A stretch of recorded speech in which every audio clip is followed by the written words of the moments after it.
Every time you're by my side, there's something so different about you and I.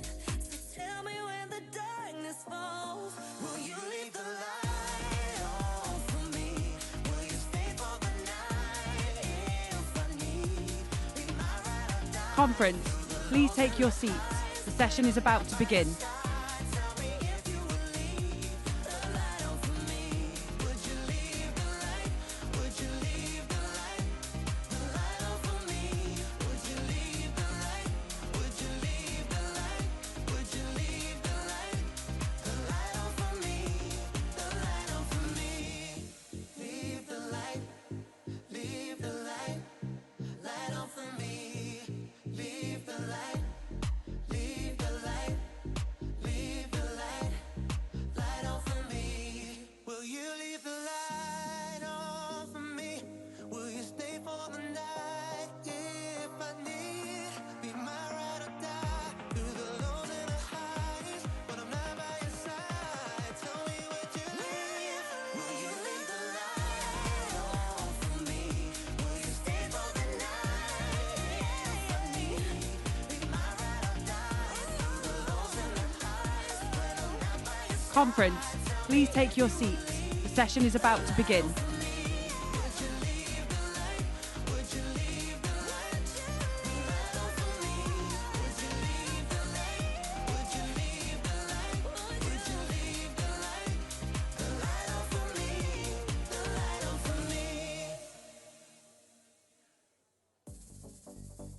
I'm wrapping up this letter that I wrote you. Maybe it's the only way to get through.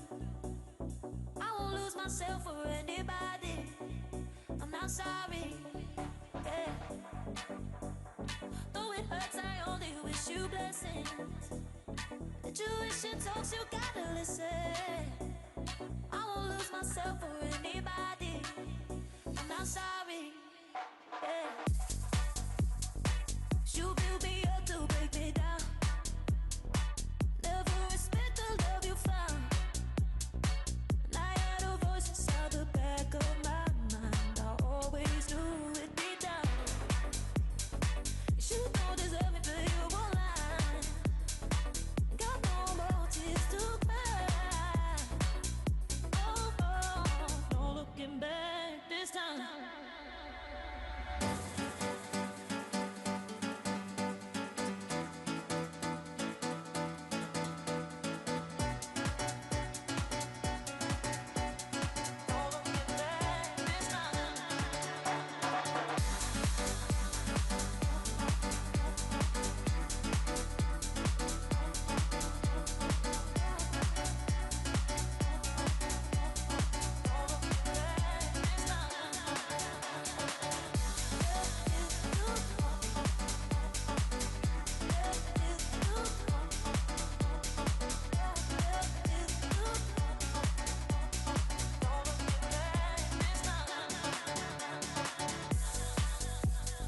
Running from the truth was getting reckless.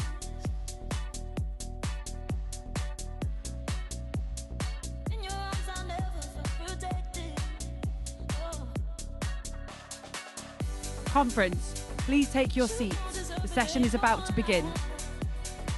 Got no more tears to cry. Oh, no looking back this time.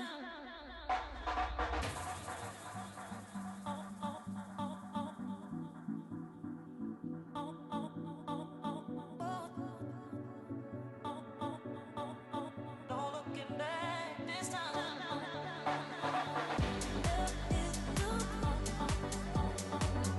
Love is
troubles through the air. We don't need to worry about a thing. Popping bubbles, then we're cloud jumping. We don't need Conference, please take your seats. The session is about to begin. we're javelins in the air. It doesn't matter who you know. We're javelins in the air. Yeah, Traveling till it takes us there. check. Hey, yo, I've been there. I done that. Got the power of a million in one man. Now I'm feeling like a damn god. A goddamn. I ain't trying to be a madman. John Ham, real talk, yeah, I've been there and seen that. I just wanna get my cake off and eat that. But it's not even about that. It's deep, fam. If you seen what I made, bruv. With these hands, yeah, it's time for the comeback. Yeah, they want that. Everybody missing fun rap, but they're on tap. Come along for your suntan and a clap clap. You can even bring your gun hands, but a brap brap. It's a spacebound party, then we zoom off. Said they're gonna bring an army, yeah, and do what? We ain't even trying to be here, but we're too gone. Wanna know when we get there, never too long, too long. Traveling our troubles through the air. We don't need to worry about a thing.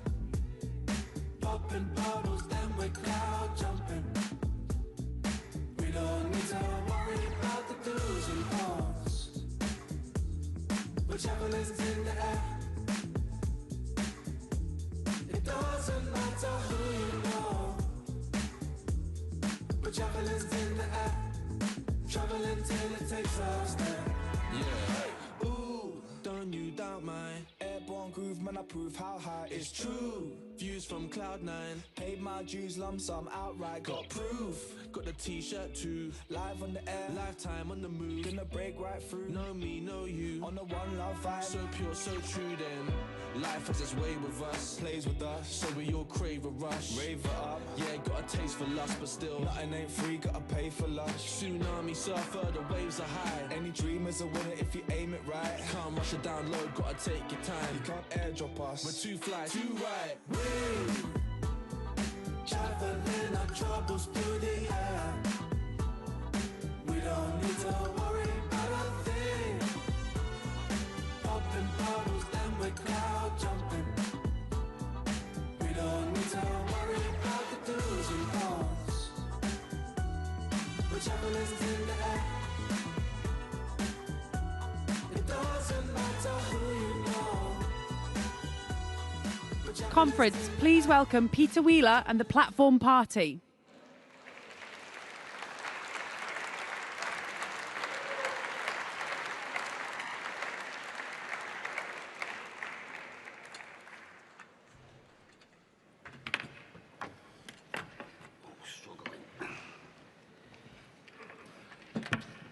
We're ready to go? Yeah. Thank you very much, Conference. It's good to see so many of you this morning. There does look to be a few absences, but I've asked for the volume to be turned down for those with thick heads this morning. Anyway, welcome, Conference. After we finish today, you know, we've got the Deputy Leader, Hustings. You're welcome to stay. You just sit in your seats, and it rolls over into that. Before we get to that, though, we've got the final CAC report to Conference, and I'm asking Lynn Morris to present the report. There you are, Lynn. Thank you very much.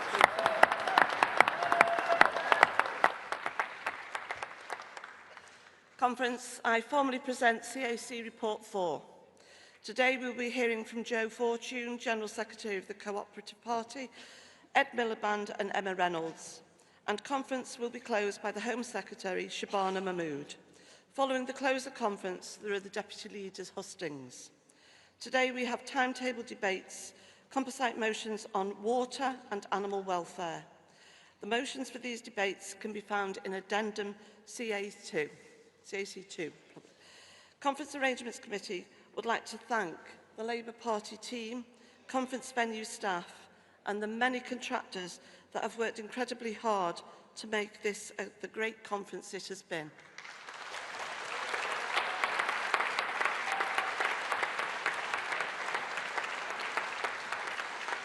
Conference, this is my final CAC report as the CAC Chair and a member of the CAC Committee. I'd like to thank all CAC members Past and present, I'd particularly like to mention Harry Donaldson, the former chair of CAC, who has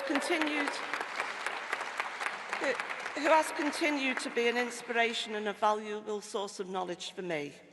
Special thanks also to Mick Murphy, Katrina Murray and Phil Wilson, who are also standing down from the committee this year. It really is the best committee. Thank you. And I wish the new members all the very best next year. I'd also like to take this opportunity to thank the staff that have supported the CAC over the years. Their dedication, and I have to say patience, is really what's held the glue at this committee together. I particularly want to thank Kate Bulger, who has sat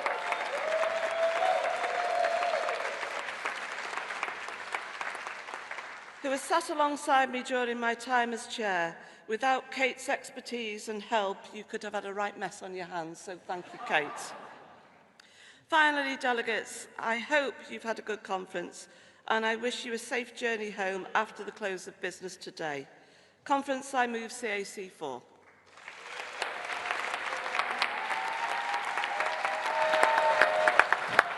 Thanks for that, Lynn. Does anyone wish to ask any questions or make any points on the Conference Arrangements Committee report?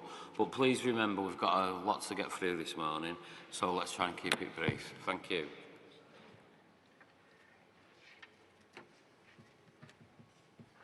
No questions? Oh, there will be somebody right at the back. Do you want to, did they come?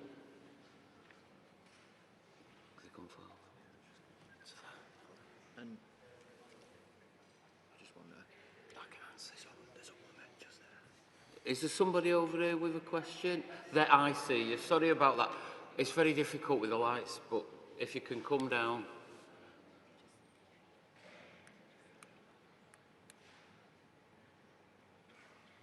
Where's the other one?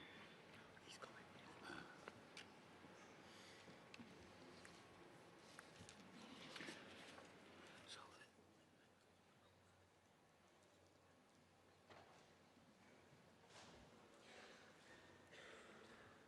Thanks for that. If you could tell us who you are. Sure. Morning. Thank you. My name's Liz Martin. I'm from Sutton and Thames CLP. I'm also a member of Unite and an executive member of my other union, Psychotherapy and Counselling Union, PCU.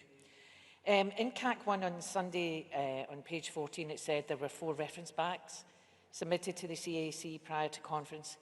We know this as our CLP submitted all 4. On Monday morning, when the first one did not appear under the relevant NPF report, we took the initiative and followed CAC's quite reasonable contact guidance in its reports. We emailed them as we had not heard any ruling on them, unlike the very helpful rulings that we got from our contemporary motions and emergency motions. We then received a reply a short while later and told they were ruled out of order.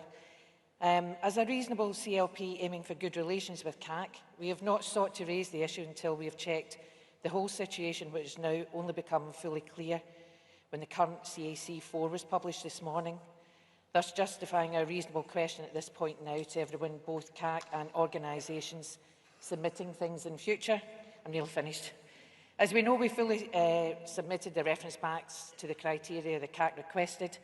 We are now asking what actual grounds were ruled out of order. If a new criteria on NPF reference backs has been developed only during conference, then we think it right and proper that we should be reported to conference as well as any explanation as to any future right of appeal to CAC on them as already exists for contemporary and emergency motions. As a result, we would also ask that after conference, the CAC in its report to the NEC should cover this issue too, so NEC members are aware and can report back to members on the full criteria to the NPF reference back process in the coming year in time for 2026 conference. We believe this clarification will help both CAC with its future workload as much as it does everyone else. Thank you. Thank you, Delegate. Thanks. Yeah.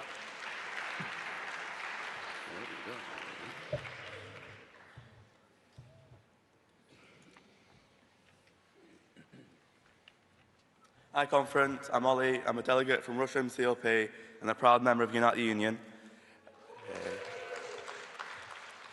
Yesterday, myself and other trade unions stood in solidarity with CWU workers who have been treated awfully by TikTok. This company has been using union-busting techniques to stop CWU workers voting on union recognition. That's why I think it's disgusting that TikTok was sponsoring the Labour Student Social last night.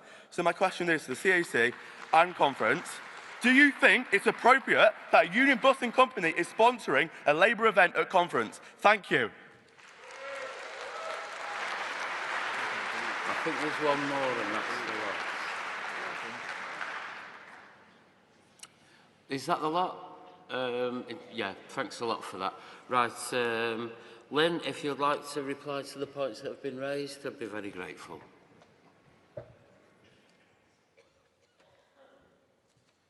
Okay, first, Liz, Sutton and Sheem.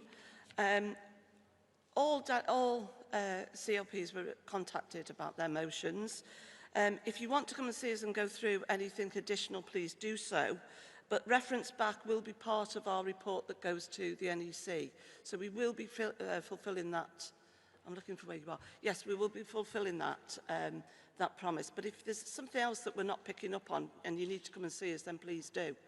The office will be open this morning, so do come and see us, but we will try and get that sorted if there's a problem. In terms of TikTok, I have to say, I can hand on heart say, the CAC have nothing to do with the sponsors, so I can't answer that question for you. Thank you. Right, thanks for that, Lynn. But if you'd...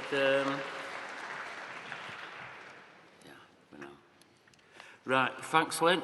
We'll now take the vote on the CAC report. Can I see all those in favour of accepting the report? Thanks, conference. Can I see all those who are against? Right, I think you'll find that's carried, yeah. But thank you. But now, Lynn, please don't leave the stage yet. Conference, I just want to say a special thanks to Lynn and her colleagues on the CAC who preside over the conference. It's quite frequently a thankless task, but essential to the running of the conference. Lynn, thank you for all your hard work throughout the year that you and your support staff do. This is Lynn's last report as the chair of the CAC, as she's standing down after this conference, very shortly, in fact. So on behalf of everyone here, we've got you a present, Lynn. Thank you very much. Yeah, there you are, a bit of a surprise.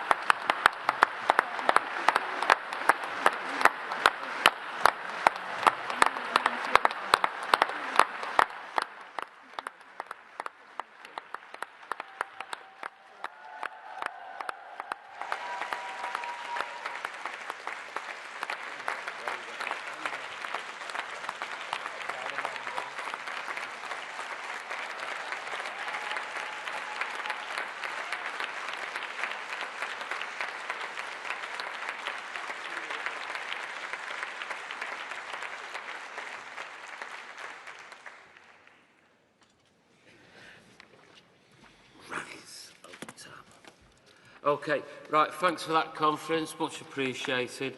And now our first speaker this morning is Joe Fortune from the Cooperative Party. Joe, if you'd like to come up, that'd be great.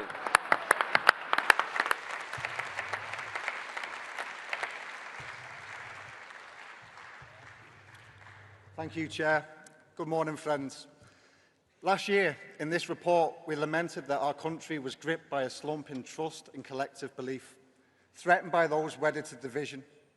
In response, the Cooperative Party launched a campaign called Community Britain, because we believe in the politics of common purpose and common ownership, not common enemies. Community Britain celebrates the strength of a Britain based on shared space, shared ownership and shared experience. It's now very clear there are very different visions of what our country is and should be. There's a stark choice. And friends, I can tell you what side the Cooperative Party is on. We believe in Community Britain. We found this Britain and the people who make it up right across the country.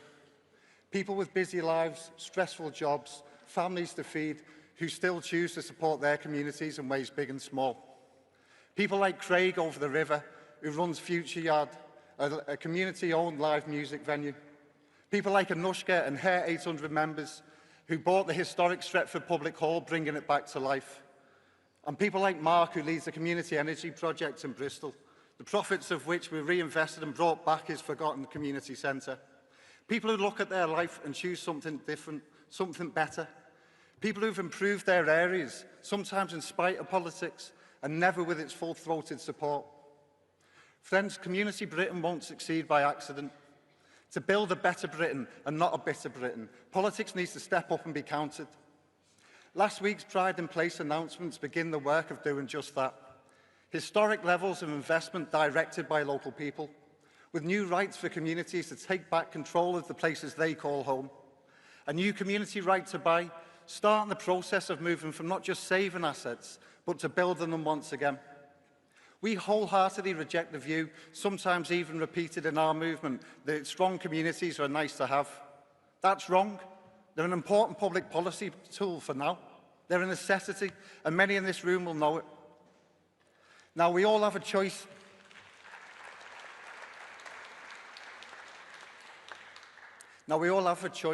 About the sort of country we want to leave behind. Whether it's a country still in the grips of political apathy, believing that politics can't understand its struggles and its strains, or its hopes and dreams, or a country improved and empowered from the bottom up, stronger and more powerful than the one that we've found. We in the Cooperative Party choose that vision. We choose it with Community Britain. These are Labour values, and if we don't embrace and derive our strength from, others will, for very different ends. I want our Labour family to come with us in choosing Community Britain. Our partnership with you brings together the Labour and Cooperative movements, two of the most successful social movements in our country's history. I'm proud we share a world-leading commitment to double the size of the cooperative economy. It's the embodiment of our shared cause and shared politics. It underpins our partnership. This year, 2025, is the UN Year of the Cooperative. The UN believes that cooperatives build a better world and has issued a call to all governments to harness cooperative power. Here, this Labour government has started doing just that. For the first time in decades, we now have a pro-co-op Westminster government. I'm also proud together we've ensured, with Michael and the team, that GB Energy properly backs the community ownership of the clean energy of the future, and passed new legislation which gives greater protection for retail workers, a campaign taken from the shop floor through Westminster into Royal Assent. With the support of our chair, Jim McMahon, our cooperative societies, trades unions, members and supporters, we look forward to going much further. With our great candidates in Scotland and Wales, we look forward to delivering a really strong cooperative voice ahead of important elections next year. With what we expect will be over 1,000 local election candidates, we look forward to having cooperative ideas put into practice in town halls up and down the land. Conference, I believe that we have a unique and beautiful mission. The Cooperative Party was born from the cooperative movement, a movement which is held together with internationally adopted values and principles, left in place for hundreds of years. People in the co-op movement believed in self-help and self-responsibility long before they put nets on football goals, believed in equity and equality before Victoria married Albert, and believed in democracy and solidarity long before Karl Marx picked up a pen to start writing Das Kapital. These are the enduring values our movement has chosen, and in conference I tell you, we will continue to fight for these long into the future as well. Friends, we believe in a more Community Britain. Join us. Thank you. Thank you, Joe. Thanks very much for that.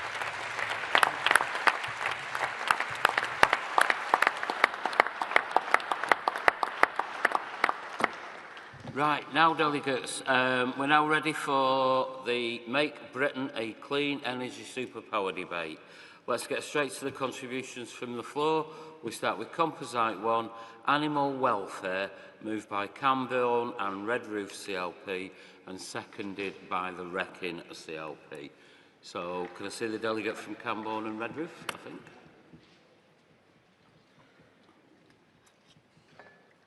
Hello, Camborne? Hmm?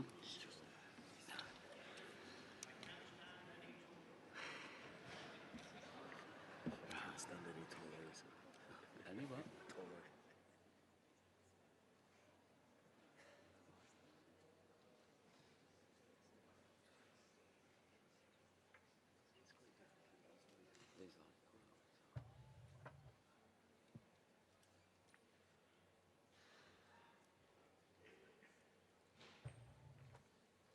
Oh, thank you. Morning. Not quite. No. Now you are. Very good.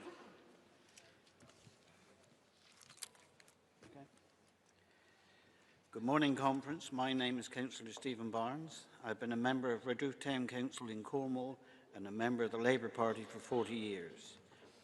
My CLP is Camborne, Redruth and Hale, which is the most southerly Labour constituency in the country. This is my first time at Conference and my first time speaking at Conference.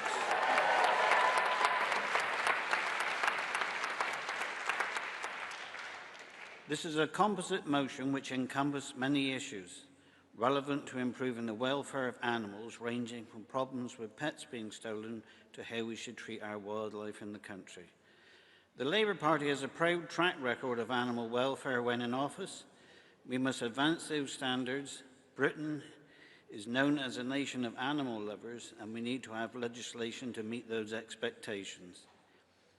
COVID showed how much people value their pets, and how some others valued them as a quick way to convert somebody else's pet into an easy cash bonus for heartless scoundrels, which tore families apart, leaving pet owners devastated and heartbroken.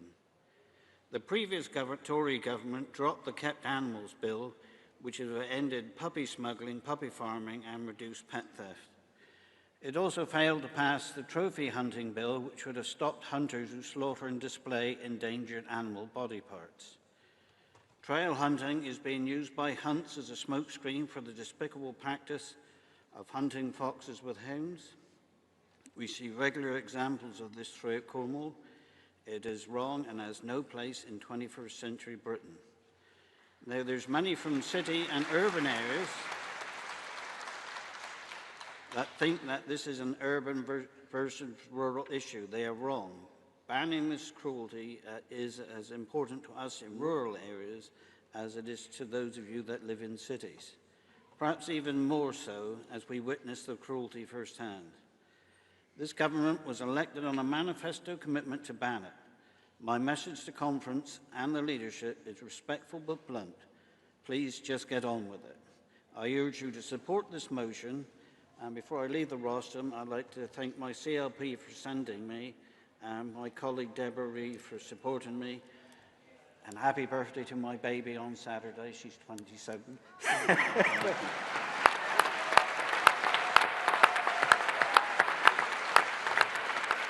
right. Thanks for that, Stephen. I'm sure we all join with you in sending those birthday wishes. Yeah, but thank you very much. Yeah, and now if we can see Delegate from the Wrecking. Wrecking, Stephen, yeah.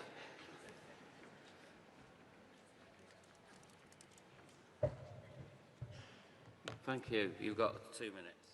Thanks, Chair. Conference, good morning. My name is Jordan Keeble, and I'm a first-time delegate and speaker from the Wrecking.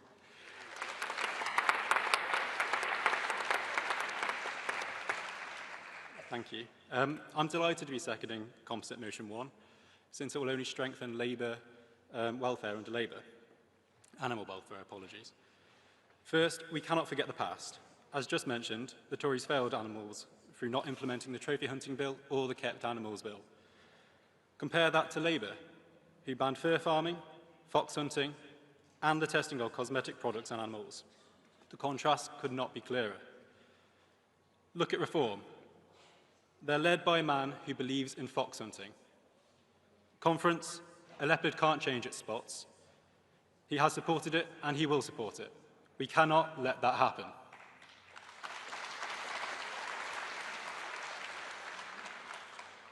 The message is clear. Tories will fumble, Reform will digress, only Labour will progress.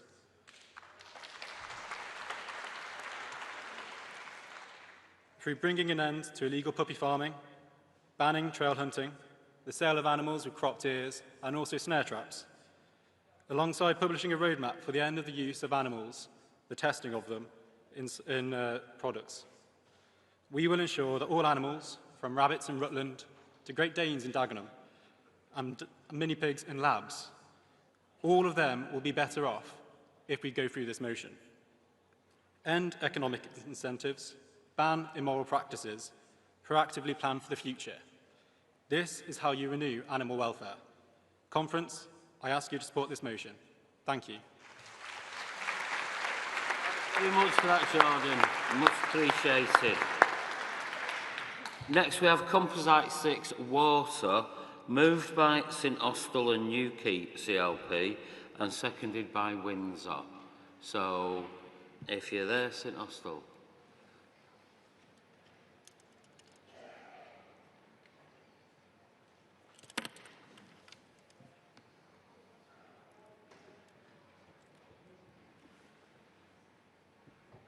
Thanks for that. You've got 3 minutes. Thank you very much. Morning. Got the graveyard shift, haven't we? My name's Jake Bonetta, delegate from St Austell and Newquay CLP, the chair of South West Young Labour and a councillor in the beautiful Penchuan Valley. Thank you. On June 19th, the St Austell River, my local river, a lifeline for wildlife and a place of peace for our community, was poisoned. Hundreds of fish were killed when liquid lime was poured into the watercourse from a southwest water site in our valley. The local ecosystem collapsed, and the community left in fear of going near our waterways. As someone who lives, walks and exercises around the riverbanks, all of this happened within sight of where I live. The bitter irony, all of this happened as our brilliant local Labour MP, Noah Law, was in the middle of a meeting with South West Water's senior management, supporting residents and pushing infrastructure upgrades, of all things. This wasn't an isolated accident. It was the consequence of years of underinvestment, outsourcing and neglect. South West Water, like other private water companies, have prioritised shareholder dividends over environmental stewardship, prioritised a quick buck from residents over the long-term picture. And our rivers, our seas and our communities, my neighbours, are now paying the financial and environmental price. That's why I'm proud to move the composite motion on water. It supports our government to stop companies profiting from failure, introduce severe and automatic fines for offences, ensure independent monitoring of every outlet in every water body, and yes, conference, bring criminal charges and even prison sentences for water bosses who persistently break laws or cover up damages.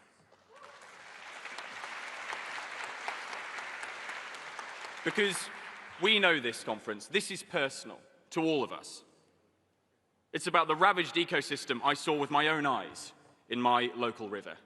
It's about the businesses up and down our great Cornish coasts, watching sewage spills hit them hard in their pockets.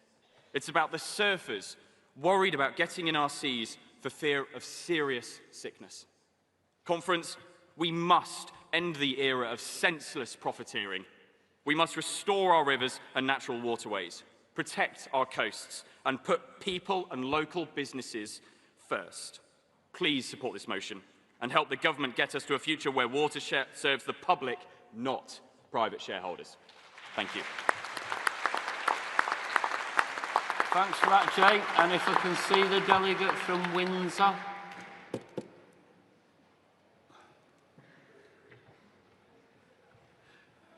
Thanks very much. You've got 2 minutes. Thank you, Chair. Good morning, Conference. Councillor Abby King, Windsor CLP, and part of the Labour administration in Runnymede in Surrey. Thank you. Our Conference, from the Thames to the North Sea, our rivers, lakes and seas are the lifeblood of our communities. Yet, after 14 years of Tory neglect, they have been poisoned by record levels of illegal sewage dumping. Instead of investing in much-needed infrastructure, the Conservatives, and let's not forget, supported by the Liberal Democrats, let water companies line shareholder pockets and pay out bonuses while slashing the Environment Agency's budget, leaving it powerless to act. And let's be clear, Conference, Reform did not mention sewage once in their manifesto. Now, in the South East, we know all too well the true human cost of environmental failure. We remember 7-year-old Zain, who died after floodwaters carried toxic material into his home. His family has fought tirelessly for justice and truth, yet the system that should have protected him, failed. Conference, we must never forget that behind every statistic is a life, a family and a community left changed forever. Only Labour has the courage and commitment to clean up this national disgrace. With the Water Act, persistent lawbreakers will face criminal charges, Water bosses who cover up spills will face prison. Bonuses for failure will be banned. And every outlet will be independently monitored to deliver transparency and accountability. Conference, only Labour will protect our water, our health and our future. Thank you. Thanks for that, Abby. And I can now open the discussion from the floor. So, Seans, I will try and roam around. Let's have a look. There's a gent very skillfully with a red folder, yeah, if you want to jump up. There's a fella, I think it is, stood at the back with a, yeah, right at the back there. And then I'll just go, there will be more. I'm picking people in bunches of 3. So I'm looking, I think there's somebody with a red dress on. That's right, yeah, yourself. Yeah, if you make your way to the front and make yourself known to the desk.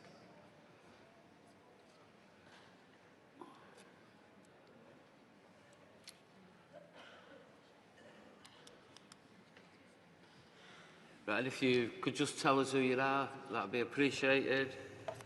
No worries. How many minutes have we got? Conference, my name is Sean Edge, and I'm a first-time delegate from Blazon and Concert CLP.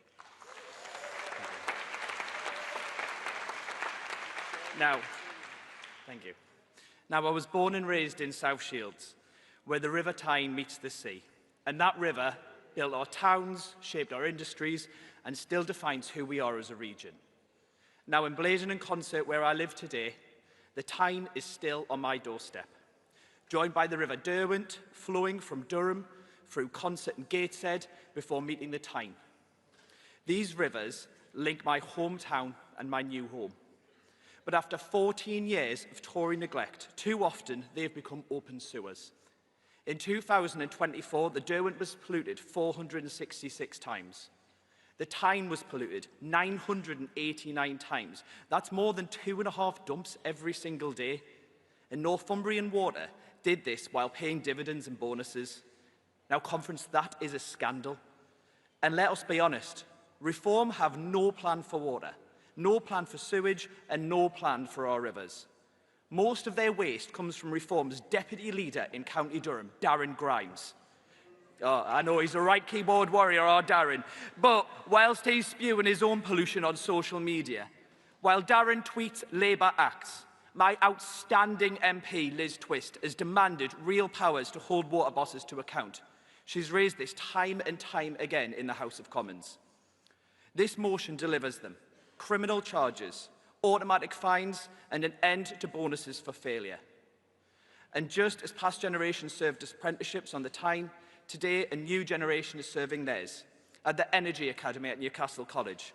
Supported by our fantastic North East Mayor, Kim McGuinness, that academy is delivering the green and blue skills needed to clean up our rivers for future generations.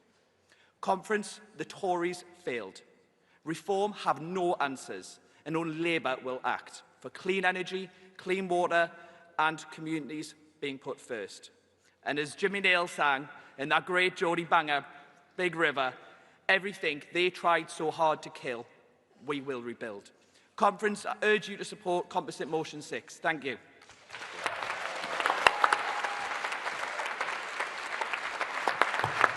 Thanks a lot for that, Sean.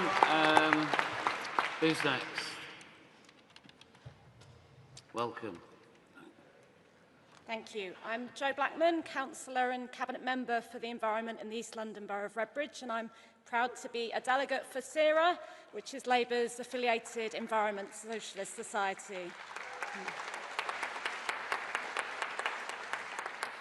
The failure of the Tory government to invest in infrastructure and regulators has left our waterways in a desperate state, as privatised water companies enrich themselves at the expense of bill payers and the environment. In my own borough of Redbridge, over 2.5 litres of sewage is illegally entering the River Roding every single day, from dozens of outfalls, all of which are completely illegal. These have been found by local river guardians, and I'm grateful to the work of the River Roding Trust, Thames 21 and citizen scientists, as well as the many other organisations doing the same work across our country to protect our environment. Their work has also shown that these discharges are causing E. coli levels up to 240 times the safe bathing limit. These illegal sewage charges outfalls are not licensed, mapped, nor monitored by Thames Water nor the Environment Agency. And while this motion, which I do support, talks about the monitoring of sewage outfalls, the work on the river roading has shown that there are likely many more of these across our waterways that we don't know about, aren't being mapped and aren't being monitored. So we do need the wider monitoring that is needed by the Environment Agency. And what penalties have there been for the illegal pollution of the river roading? None. There's not been one single prosecution or fine from the Environment Agency. And despite repeated calls on the EA to intervene, it is largely absent, barely undertaking any monitoring, not sanctioning and not sharing results from their very limited monitoring. This must change. So, Conference, I welcome Labour's action so far to tackle this with new laws and fines, but this must result in stronger action against polluting water companies, as well as better monitoring by regulators. It is only then that we can stop the sewage scandal and clean up our waterways. Thanks, Joe. Thanks for that.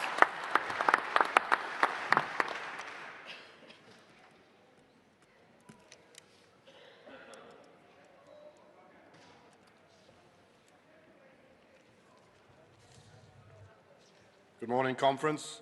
Andrew Fox-Hewitt from the Fire Brigade Union here to speak in support of this composite.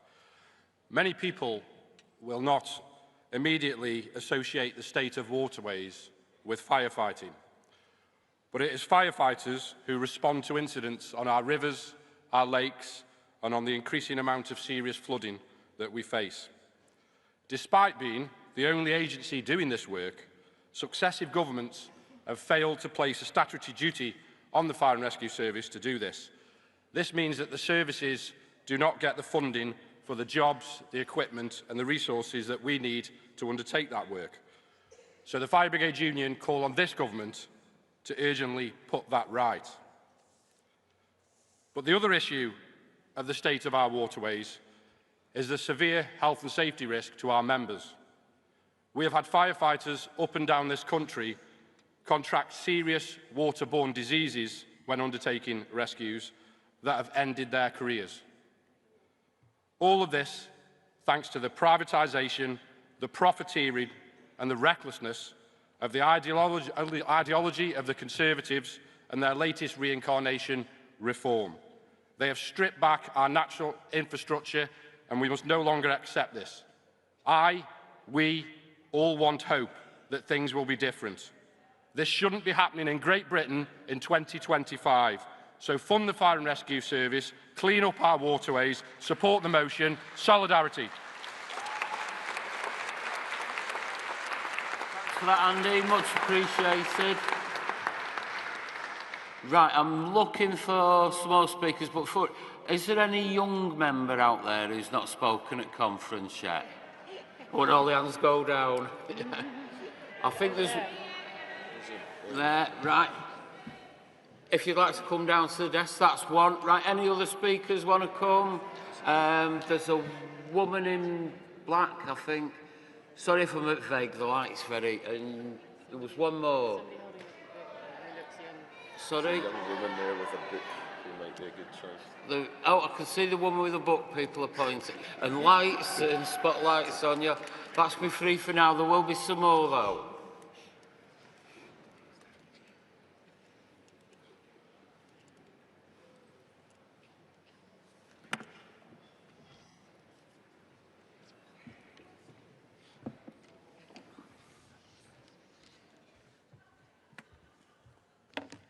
Good morning, Conference. I come to speak on Composite Motion 6. My name is Hope Watson from the New Forest East. It's the reality for us here that bills just go up, and waste management just gets worse and worse. It's not just a reality for us in the New Forest, but for so many across the country. Southern Water has a particularly terrible record. Last year in the New Forest, entire communities such as Hythe lost all water. They had to walk miles and miles and miles just to get supplies. This is even true for Southampton General Hospital, which is our main hospital servicing the area. We had to get bottled water because it was deemed that we could not drink out of our taps. In fact, it made the local news. Not only is this not all right for our area, it shouldn't be normal. it shouldn't be going on round the country. This is the result of insufficient infrastructure, insufficient investment, poor supply management, and absolutely no consequences for the perpetrators, apart from insufficient signs and a slap on the wrist. We must do better.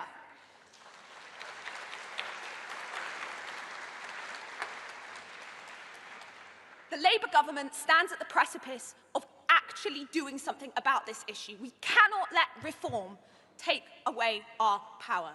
Our CLP and our party should be acting on this. Therefore, I call on conference urgently to act on Composite Motion 6. Thank you very much.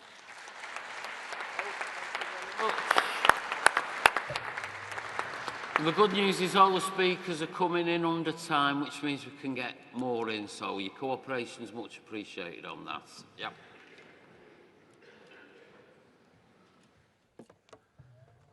Hello, conference. Ooh, it's gone up. Hello, conference. My name is Joseph Morris, and I am from here, but I'm representing Newcastle North CLP. I'm going to... Thank you. I am a first-time delegate, and I am also a first-time speaker. So, thank you.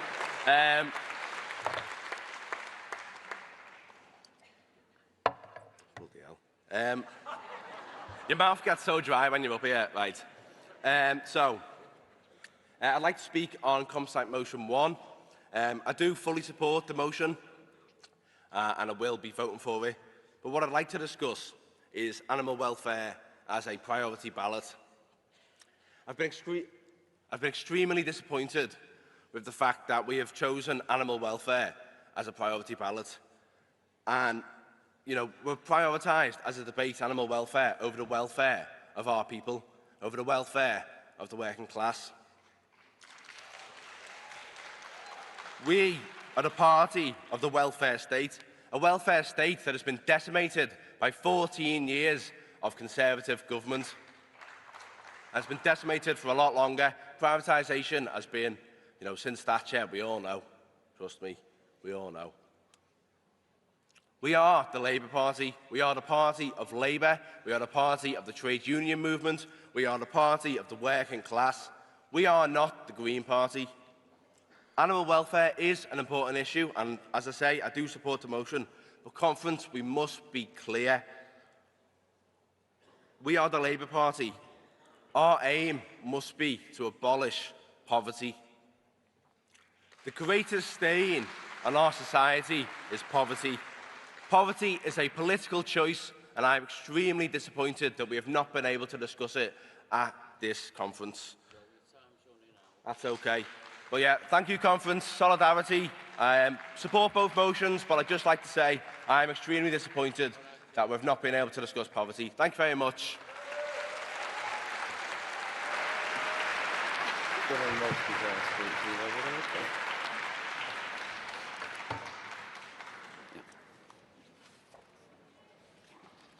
Oh, welcome. Yep. Okay. Hello, everyone. I'm Freya, and I'm a first-time delegate and first-time speaker from Huntingdon CLP. So I'm a university student from Cambridgeshire, but I attend university in Oxfordshire, and I know better than anyone how bad and how important water is, because every year we lose the boat race to the very superior Cambridge. But there is a serious message behind this, and our waterways are deeply polluted and they are unsafe. There are periods of time we cannot enter it due to the pollutants present, and it's so bad that one of my friends was unwell for over a week at the end of our first year, as she'd been in contact with the water and had got some E. coli contracted in it. Thames Water should be held accountable for its failures to maintain safe waterways, and how can it be right that a boss receives a six-figure bonus and boasts that he deserves it when his company is consistently failing? Why should working people pay the bill while these companies fill their pockets? It's not right, and it's only Labour who can tackle these bosses, allowing our waterways to prosper. So support this motion to stop those who are profiting at the cost of our health and safety from continuing to do so. Thank you very much, conference. Thanks for that. A good bit of time saved. Right, if we're quick, we've got time for another 3 delegates. And let me have a look. I'll try and get some people. There's one right at the back waggling a blue document. If you could come up. Yeah, that's you yourself. There's a gent here who's smiling like mad. Oh, brightens my morning up. And let's see, and in the red over there, yeah, that'll be our three. Sorry for now, thanks.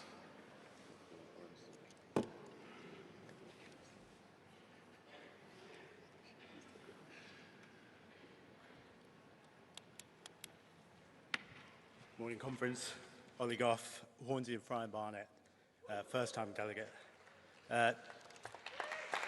Thank you.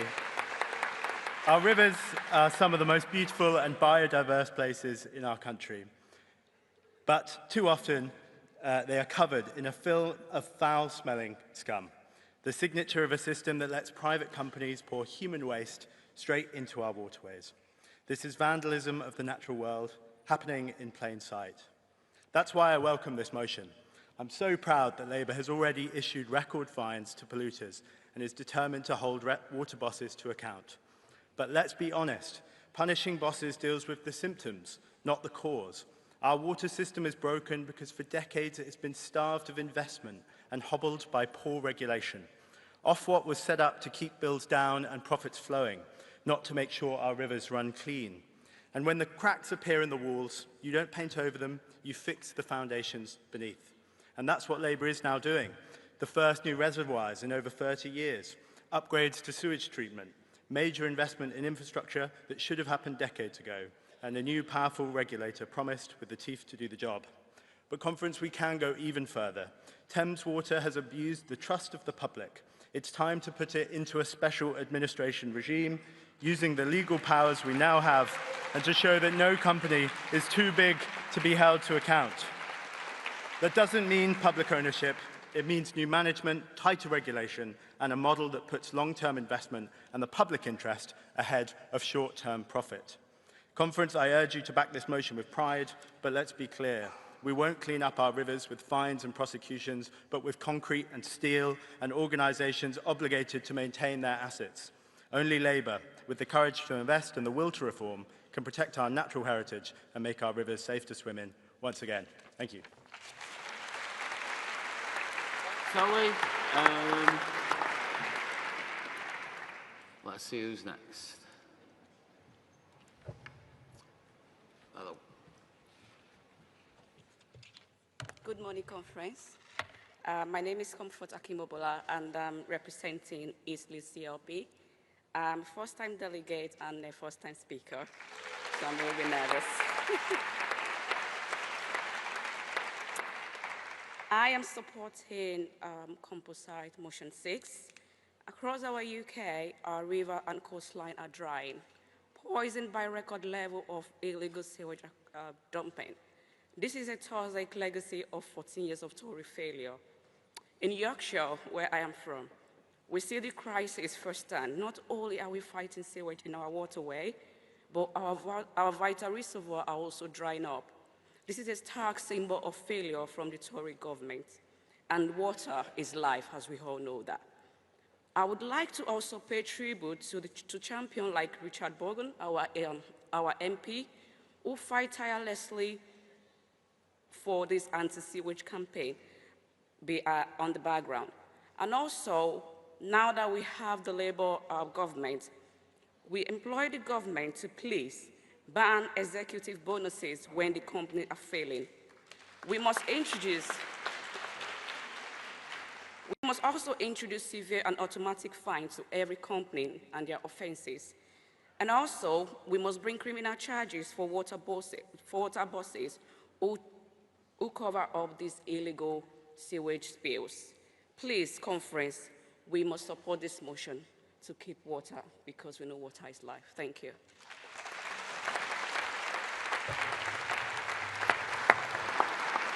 Right, and the final delegate of the morning. Good morning. Polly Billington, Member of Parliament for East Thanet.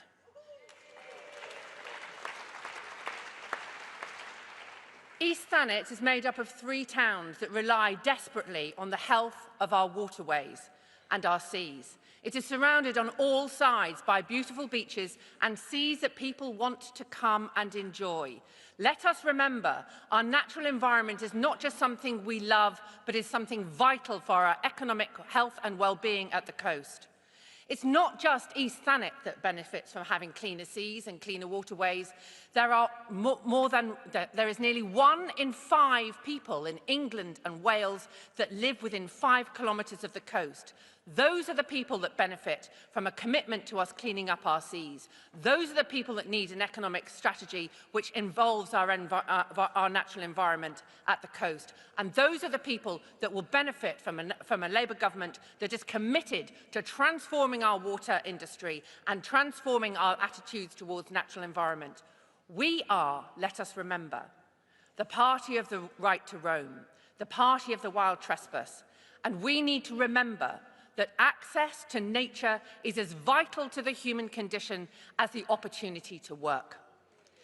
We need to be able to remember and remind our colleagues when they are making decisions that the Labour government is part of a Labour movement which knows and values the importance of working and non-working people to the freedom to have fun by the sea. Thank you.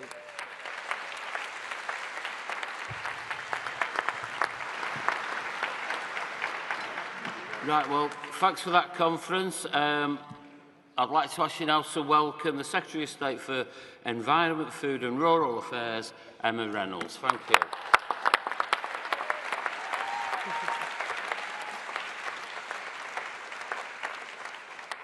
Thank you, Conference. I'm delighted to be here as the new Secretary of State for the Environment, Food and Rural Affairs.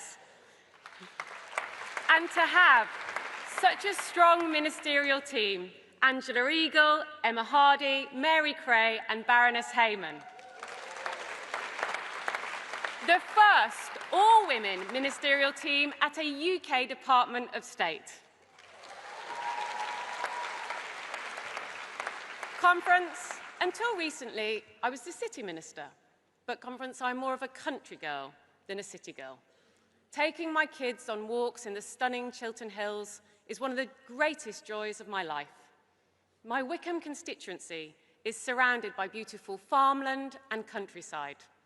No wonder the Labour giants Barbara Castle, Harold Wilson, Nye Bevan and Clem Attlee each made that part of rural England their home. Conference, a walk in the woods, a hike over the hills, a dip in the sea. These are the things that make life worthwhile. These are the things that make us proud to be British. However, we all know that the state this country was left in by the Tories was dire.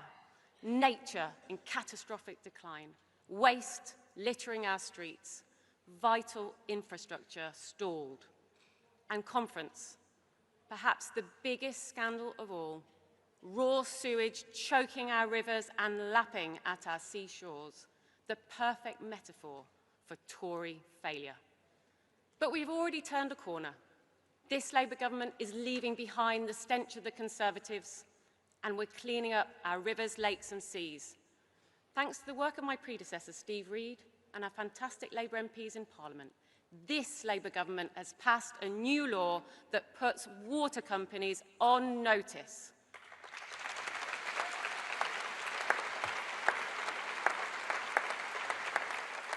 Banning multi-million-pound bonuses for polluting water bosses, launching 81 criminal investigations, introducing new prison sentences for pollution. Conference, there will be no more undeserved payouts on the back of your bills, no more ripping off the British people, and no more rewards for failure. Those days are over. It's a Labour government that will drive the renewal of this broken system. We have already secured a record £104 billion of investment by the water industry into our water infrastructure, fixing the leaks the Tories ignored, upgrading the pipes that the Tories left to crumble, and cutting the pollution of our waterways that the Tories enabled. And crucially, this investment will build the new reservoirs that we need to supply our ever-increasing demands, like the new towns this government has just announced. This water investment is good for jobs, for consumers, and good for growth.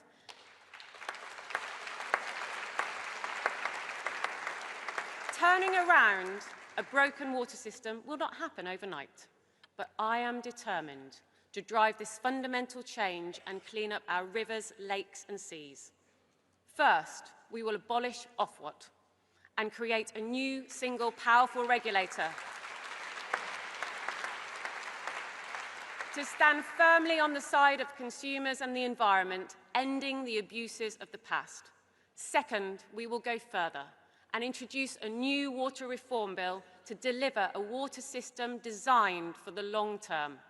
And third, we will use the fines on water companies, over £100 million to date, to invest in cleaning up our waterways. Conference, we will make the polluter pay.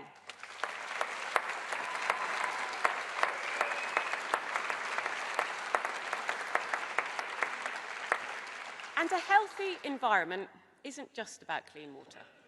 It's about the land that sustains us and the people who work it. And I want to speak directly to British farmers and the businesses that make up rural Britain. I want you to know I've seen firsthand how hard you work and how much we depend on you, putting food on the nation's plate, changing the way the land is farmed to protect the environment for the next generation. And just as the rest of the economy is transforming and modernising, so is farming, marrying this country's rich traditions with cutting-edge business practices. Farming is essential to economic growth and prosperity. Supporting sustainable farming means food security, rural jobs, and leading the world in agricultural innovation. We are already making progress, and we have secured the biggest budget for sustainable farming and nature recovery in this country's history.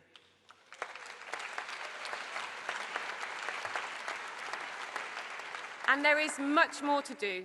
We will bring forward the farming roadmap and the land use framework to pave the way towards a profitable and healthy farming future.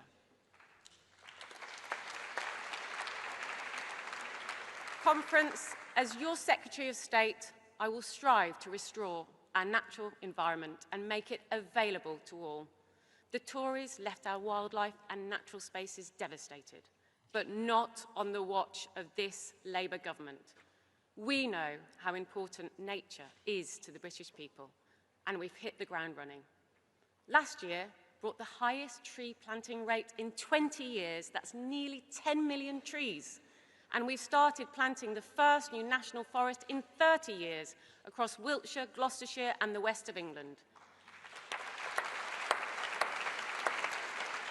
We have banned bee-killing pesticides, protected our peatlands from burning, introduced legislation to protect 2/3 of the world's oceans. Conference, that's the difference that a Labour government makes.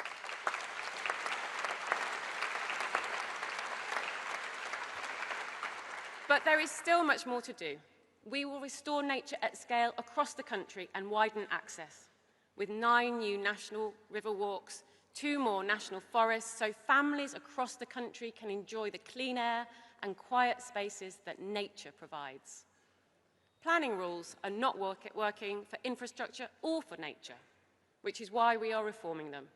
We are helping first-time buyers and families across the country fulfil the dream of home ownership, whilst also setting up the Nature Restoration Fund, creating a win-win for housing and for nature.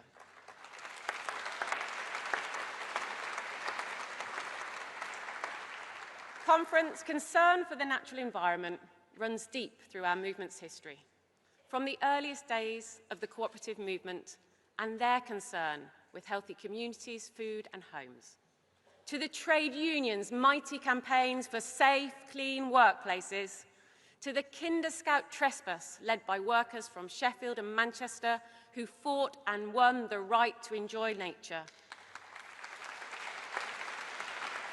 to William Morris and the call for beauty in the face of industrial squalor. And in office, Labour governments and Labour councils have delivered the laws to safeguard the environment and make the joy of nature available to all. Conference, we can be proud of our record on the environment, whereas the Tories consistently ignored and neglected it, and the British people rightly threw them out. Reform are climate deniers, and their policies would put thousands of clean energy jobs, nature and the climate at risk.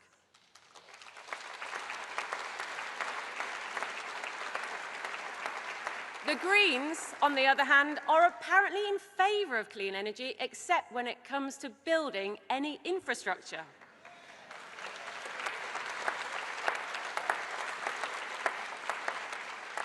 Conference, Labour is the party that restores nature and cleans up our rivers. Labour is the party that backs our farmers and builds for the future. Labour is the party that restores our natural beauty while securing our nation's prosperity. Thank you.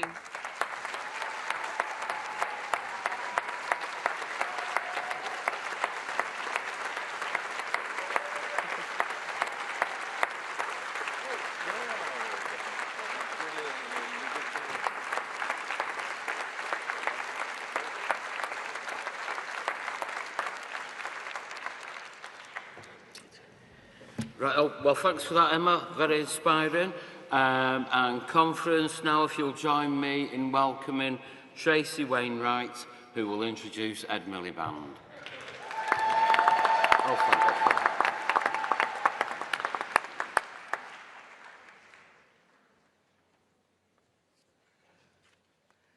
Thank you, Conference. My name is Tracy Wainwright. I'm a Unison member and a coordinator for EDF, supporting 3 branches and members across the UK. And I'm proud to stand here as someone who's worked in the energy industry for 26 years. I know the value of high-quality energy jobs, with unions at the heart, can have for our communities. I've seen firsthand how the sector provides opportunities for young people whilst providing the vital energy security we need. The energy industry has powered our country for decades, creating high-skilled jobs in every corner of the UK. This is why I'm so proud to be here today to introduce our next speaker. As we begin the next chapter of our country's energy history, it is because of the investment that this Labour government is making through its mission to make Britain a clean energy superpower that the next generation of young people will benefit from good, secure jobs in our industry. Energy security for the country, financial security for families and bill payers, job security for workers, from apprentices at Sizewell C to carbon capture in Aberdeen to Rolls-Royce in the East Midlands. We all know it's not just about jobs, but good jobs with proper wages and decent rights at work. We must also take the opportunity to tackle injustice that many working people face. From day one of this Labour government, Ed Miliband made clear to the energy companies that we will not accept new industries being considered a union-free zone, as they were under the Tories. Unions must and will have a central role in building our energy future. That means decent pay, good quality conditions, access to training, and yes, strong trade unions in the workplace. Alongside the biggest upgrade to workers' rights in a generation, this Labour government is grasping that opportunity. And I'm proud to say in August 24, Unison, GMB, Prospect and Unite signed one of the first recognition agreements in the renewable industry. This is a difference the Labour government on your side makes. And this is why I'm pleased to introduce your next speaker, the Secretary for State for Energy Security and Net Zero, Ed Miliband. Brilliant, Tracy. Thank you so much. Thank you so much. That was brilliant. Thank you very much.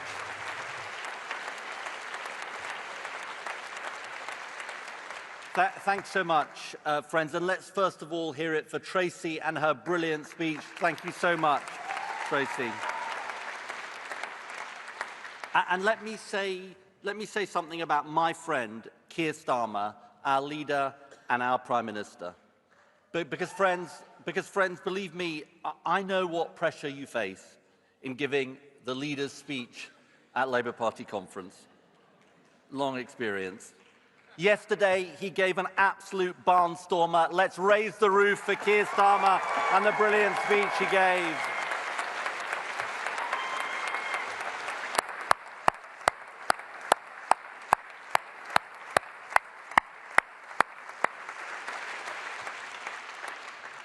Friends, I know this party, and I love this party, and I love all of you as well. You know, my dad spoke at conference only once as a delegate. The party conference was in Margate.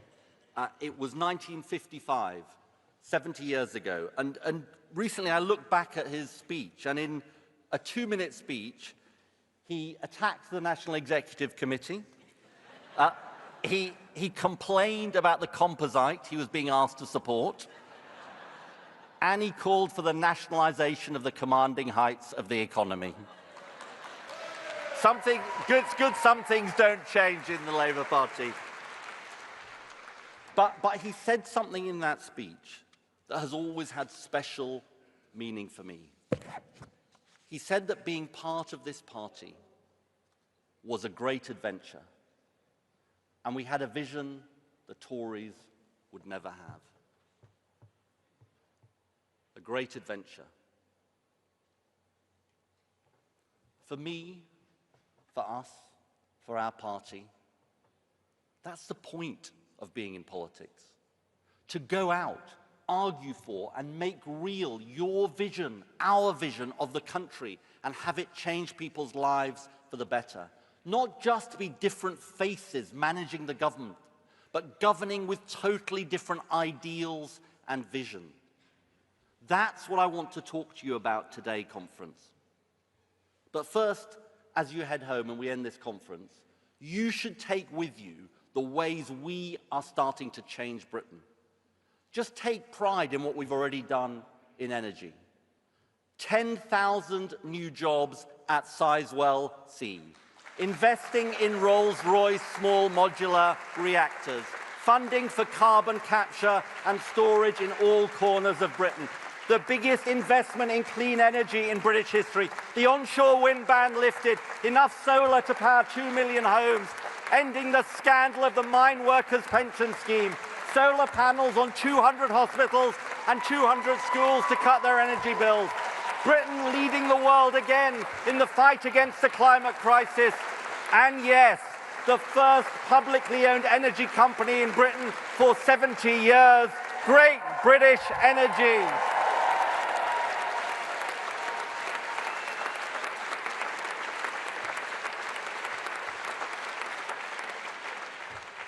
But friends, this must only be the start of the change we bring to Britain.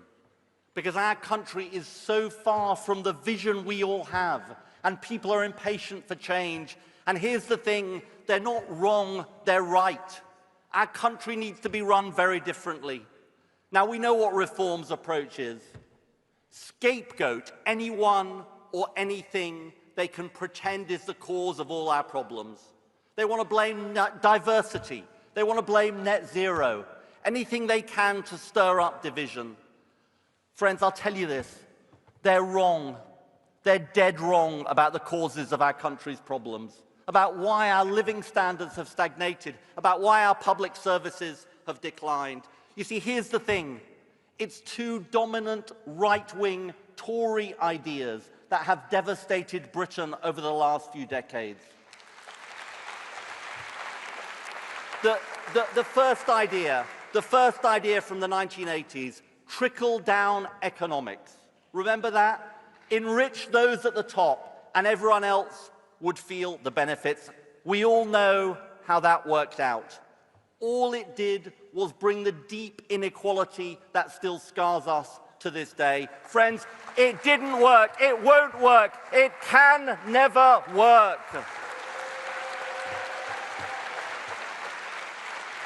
The second idea from the 2010s, austerity.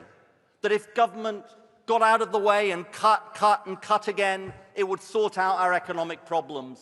And we all know, you all know from your communities, that was a disaster too, decimating the services across Britain that working people rely on. So you see, and this has got to be our starting point, that's the real issue. That's the real issue about the condition of Britain. For almost 30 of the last 40 years, we have had governments that have transferred wealth, power and income away from working class communities. And it's not through an accidental series of mishaps, but a deliberate act to benefit the wealthiest in our society. Friends, we've got our party card here. Remember what it says on our party card. It says we stand for a community in which power, wealth, and opportunity are in the hands of the many and not the few.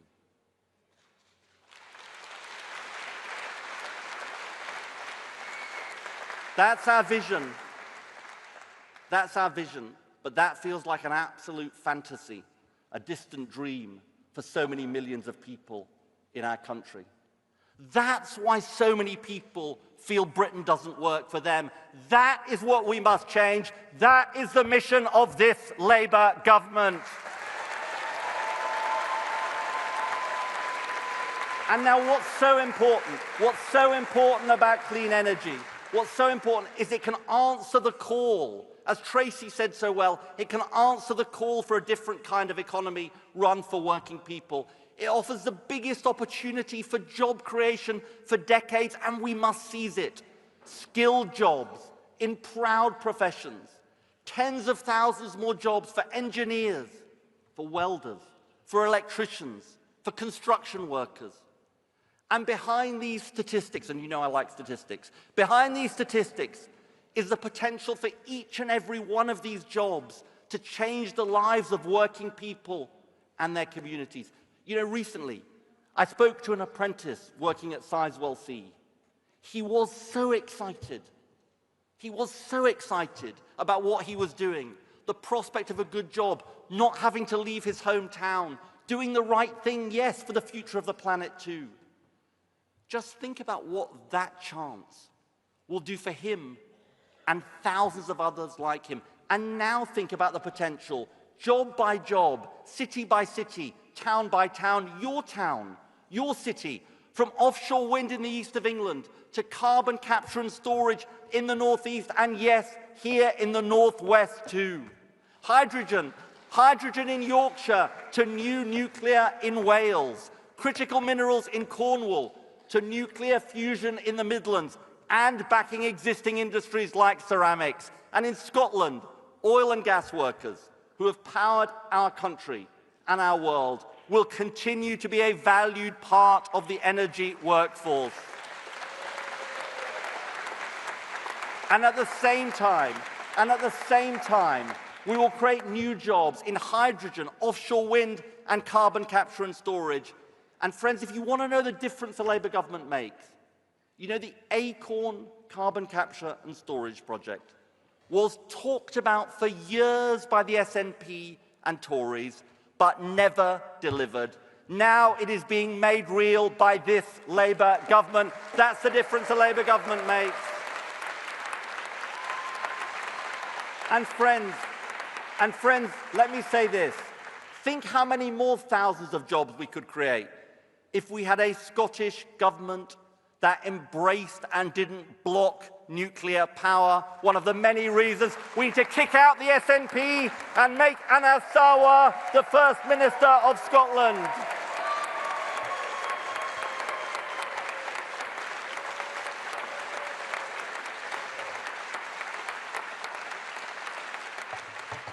And these jobs, and these new jobs, and Tracy talked about this too, must be a model for the kind of fairer economy we believe in. And look, I want to be very straight with you about this. For far too long, trade unions have been locked out of new energy industries. They came of age when Tory dogma said unions were a dirty word. No more, not on my watch, not on my watch, conference, not on our watch, not ever.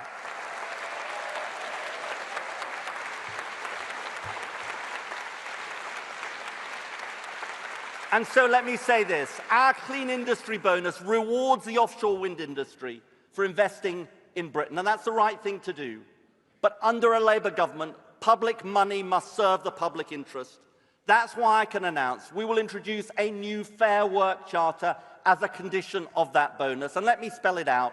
Fair wages, the very best rights at work, and yes, access to unions. My message is simple. My message is simple.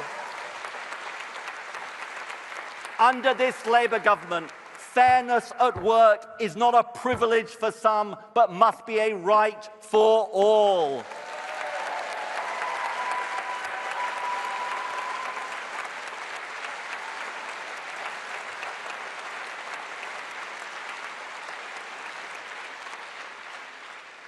And as I talk about this issue, let me pay tribute to my friend Angela Rayner for her New Deal for working people, and I pledge we will implement that New Deal for working people in full, in spirit and in substance.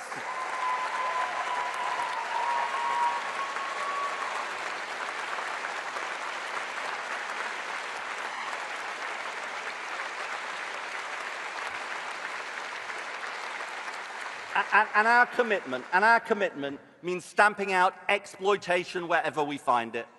You know what? You know what I discovered when I walked into this Department for Energy? Current rules mean that if you work offshore in renewables, more than 12 miles out at sea, you are literally in no man's land when it comes to employment protection. You're not even guaranteed the minimum wage. It is a scandal. It is a Tory scandal, and I say we will end it. Our principle, which we will put into law, offshore, onshore, land or sea, you will be guaranteed fair pay and decent rights at work. That is the difference a Labour government makes.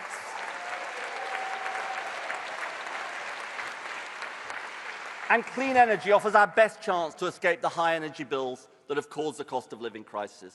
Today, bills remain high because wholesale gas prices are still 75% higher than before Russia invaded Ukraine. We're at the mercy of the petrostates and dictators, and the only way out of it is our mission for clean power by 2030. And as we put up the solar panels and wind turbines, build the nuclear power on the grid, in the meantime, we're determined to do everything we can to help working people. So this winter, because of the decisions of this Labour government to extend the Warm Homes discount, almost 3 million more families on the lowest incomes will get £150 off their energy bills. We will not rest until we tackle the scourge of fuel poverty in our country. For years, landlords have got away with renting out substandard, damp accommodation with no rights for renters. No more, not on my watch. And so in our Warm Homes plan, I tell you this today, we will end this scandal. Hundreds of thousands lifted out of fuel poverty, millions of families helped. That's what ending the Tory legacy of cold, damp homes looks like, conference.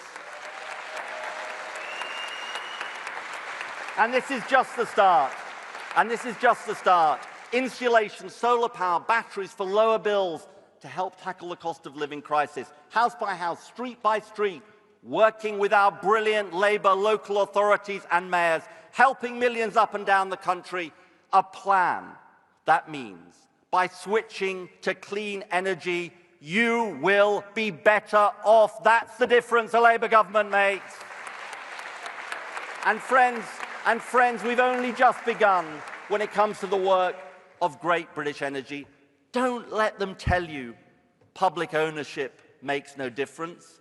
I'll tell you exactly the difference it makes. Building on our success, Great British Energy will go even further in cutting energy bills for frontline services. On top of the 200 schools already announced, I can announce 45 more schools will get rooftop solar this year, transferring money from the pockets of energy companies into frontline services.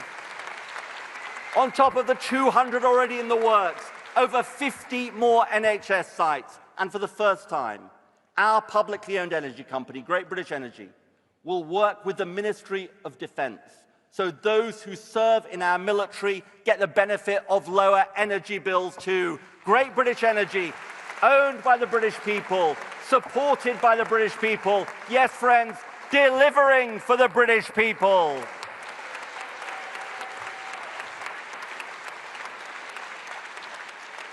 And this is all in the service of our vision, bringing wealth and power back to working people and their families.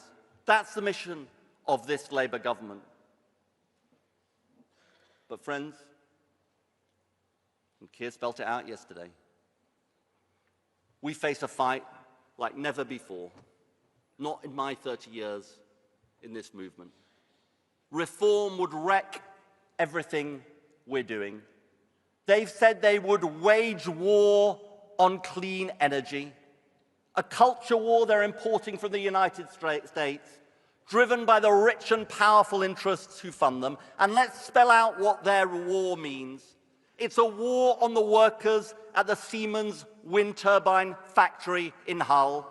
It's a war on the construction workers building carbon capture and storage in Teesside. It's a war on the workers at the new cable factory in Scotland. It's a war on the working people of Britain. That's what Reform's war means. And theirs is an all-out war on future generations too. I'm incredibly proud of British climate leadership. I'm incredibly proud of Labour climate leadership.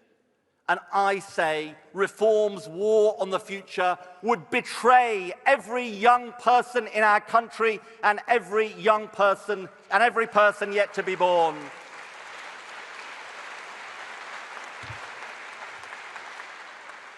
And here's the thing. Don't let Reform tell you Britain can't make a difference in the world. Friends, we will never accept Reform's shriveled, unpatriotic and diminished view of our country.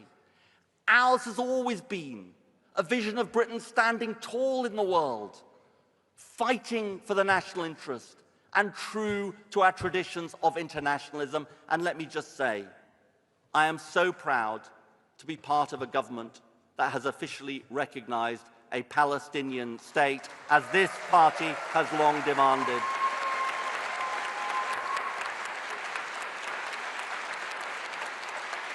And friends, we've got to call out Farage and his cronies for who they really are. They're the investment-crushing, job-destroying, bill-raising, poverty-driving, science-denying, Putin-appeasing, young people betraying bunch of ideological extremists. That is who they are.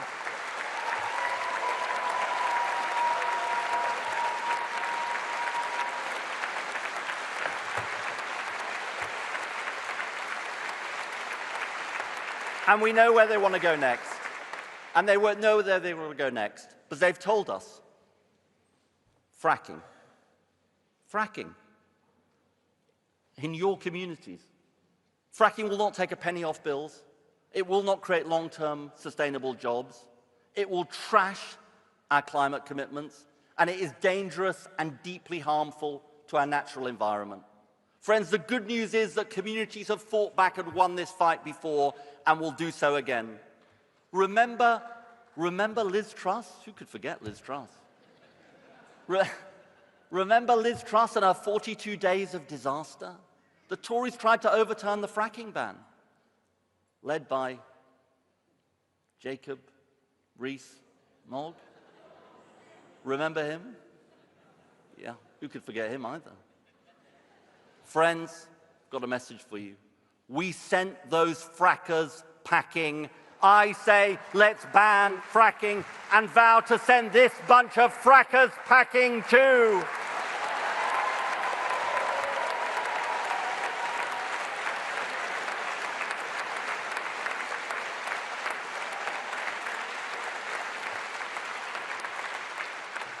But the threat from reform goes way beyond their climate-denying agenda. You see, the truth is, I wish Nigel Farage was just the snake oil Tory city boy we've known about for years. He's actually morphed into something even more dangerous. He's now a key part of a global network that wants to destroy the ties that bind our communities and our way of life. And I can sum up the threat for you in 2 words. Elon Musk. Elon Musk. He incites violence on our streets. He calls for the overthrow of our elected government. He's an enabler of disinformation through X. He thinks he can tell us how to run Britain. Conference. We have a message for Elon Musk. Get the hell out of our politics and our country.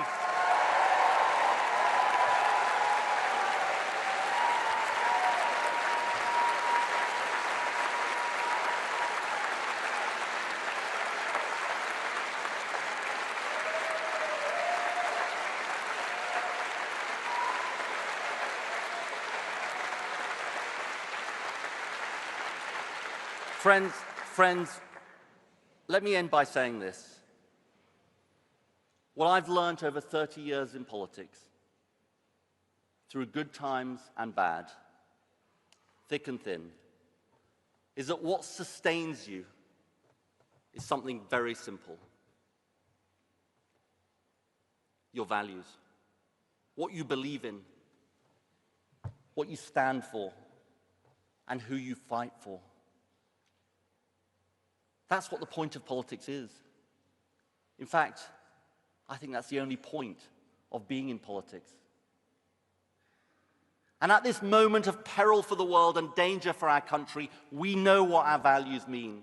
We have to fundamentally change who our country works for, not tinkering around the edges or fiddling at the margins, but fighting always, always for the vision that it says on our party card: power, wealth, and opportunity in the hands of the many, not the few.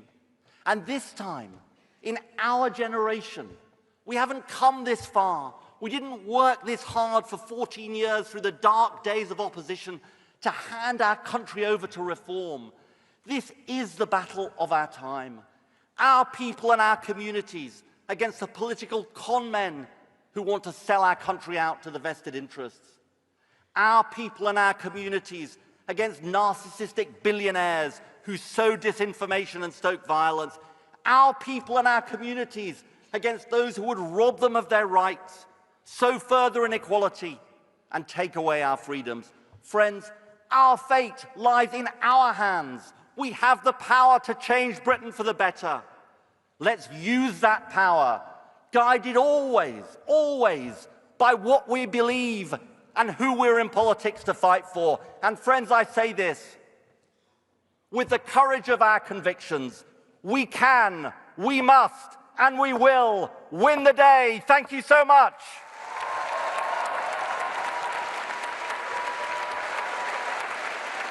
Thank you so much. Thank you so much. Thank you. Thank you very much. Thank you.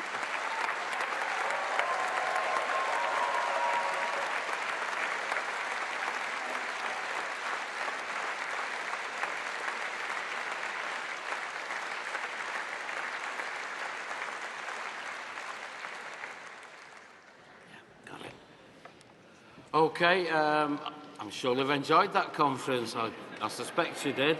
Anyway, thank you, Ed. Thank you for delegates. That concludes the final policy debate of Annual Conference 2025. Thanks for your patience with us. But it's not over, yes. Anyway, we're now taking the votes. on the composites. We'll take these votes as a show of hands. Please keep your hands in the air so we can get a clear picture. And now for the motions. Composite 1, animal welfare. Can I see all those in favour? Looks pretty over, but anyway, can I see those against? Yeah, hands down quickly. Yeah, thank you very much. That looks like to me, I won't say it's unanimous, but it's very overwhelming. And now composite 6, water. Again, can I see those in favour? It's looking pretty big. If you could put your hands down, thanks. Can I see those against? Nope. Again, overwhelmingly carried. Thank you very much. Thank you, conference. That concludes the votes for today. So can you please welcome Shabana Mahmood, who will be taking over from me as the chair. Yeah, thank you.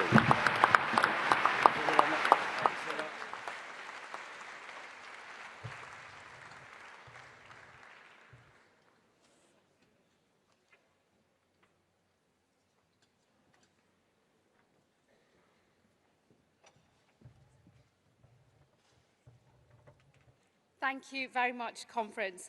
And thank you for being here on the final day as we close our conference. First to arrive and last to leave, we are the great survivors. I mean, some might say there is a touch of masochism to those of us who are still here. But I think that we know we are really the very best of our movement. Not here for the parties, but for the panels. Not here for the drinks, but for the debates. And not here for the questionable karaoke at the mirror party, but for the motions on the floor of conference. Let me start by saying thank you to everyone who has contributed to this year's conference, whether from the hall or the fringe, on the stage or from the floor, speaker or delegate. You are what makes this party what it is, a movement that is greater than the sum of its parts. More even than that, we are a family. A little dysfunctional at times, perhaps, but a family just the same.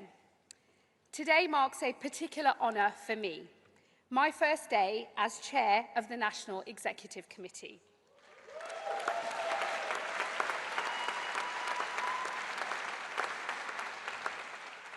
And it is a privilege to chair the body that unites each element of this party, the Cabinet and our members of Parliament, councillors and CLPs, trade unions and affiliates. The Labour Party has always been a big tent, uniting different traditions, ideas and ideals in a single common cause, making our country a better place. I have now been a member of the NEC for nearly a decade. Some of them were dark years for our party, but they were years in which we steered ourselves away from the brink of irrelevance. They were the years that we reconnected our party with the working class communities that we exist to serve. They were the years when we earned our right to be a party of power once more. Today, I become chair in what are dark days once more. But now the situation is different. There is not a darkness in our party, there is a darkness in our country. As the Prime Minister himself said yesterday, we find ourselves engaged in a fight for the soul of this country. And we have a choice between fear and hope, between division and decency, between grievance and renewal. I know the path that we will choose because I know the vision of this country that we all believe in. It is a vision of an open, tolerant, generous place. It is a patriotism that speaks but does not feel the need to shout. It is one that embraces those who trace their roots here back 1,000 years, and also those who look like me. It is a patriotism that accepts that some things about our country will change, but that there is something essential that will always endure. It is the patriotism of a Greater Britain, not a littler England.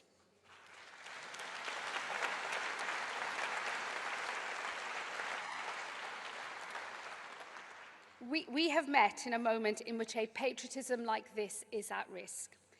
A growing number are turning instead towards something smaller, something more divisive, something darker, something a lot more like ethno-nationalism. A vision of this country that finds no room for me within it. I refuse to give up my belief that we can still reach out to people, because I know that we still have the power to persuade. Yes, we are in a fight, but that fight is far from over. And if there is one thing I know about the Labour Party, it is that we are always up for a fight, and we fight to win.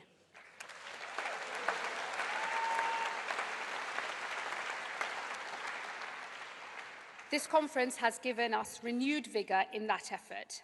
From the stage, our Prime Minister and Cabinet have set out the change that we are bringing to this country. A Hillsborough law that rights a decades-old injustice.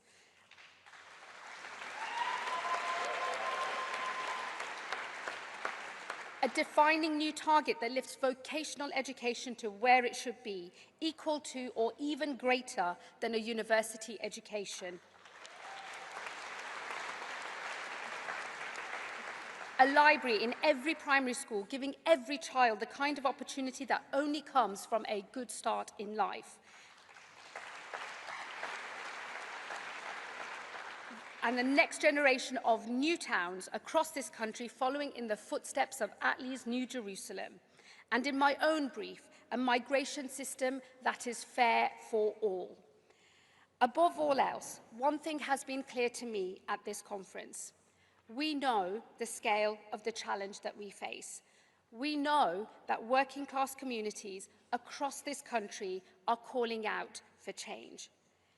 That change is underway. Yes, change takes time, but change is coming. And together, I know that we will renew this country. Thank you, conference.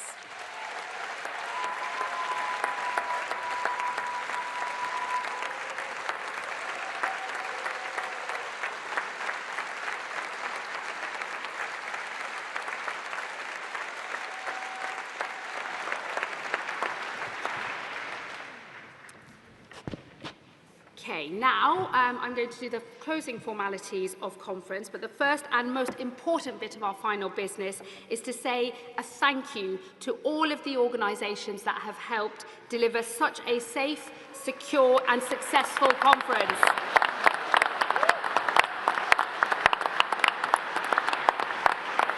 So, let me say, all the staff at the ACC Liverpool, all the hotels across the city, including the Pullman and Leonardo's, Merseyside Police, Securitas and Carlisle Stewarding, and Ashley Venables and all of our accessibility stewards. Barefoot Live,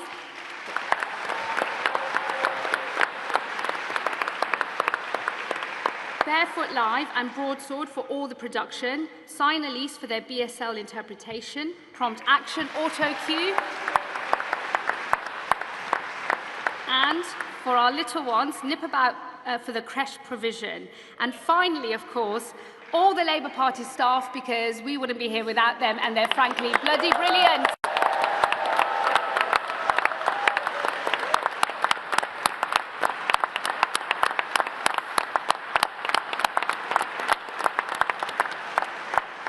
Okay, folks, so now to lead the singing of the Red Flag and Jerusalem, we welcome back to conference Anna Marie Newton. She's accompanied by Stephen Mannings, Director of Choral Outreach at Liverpool Cathedral.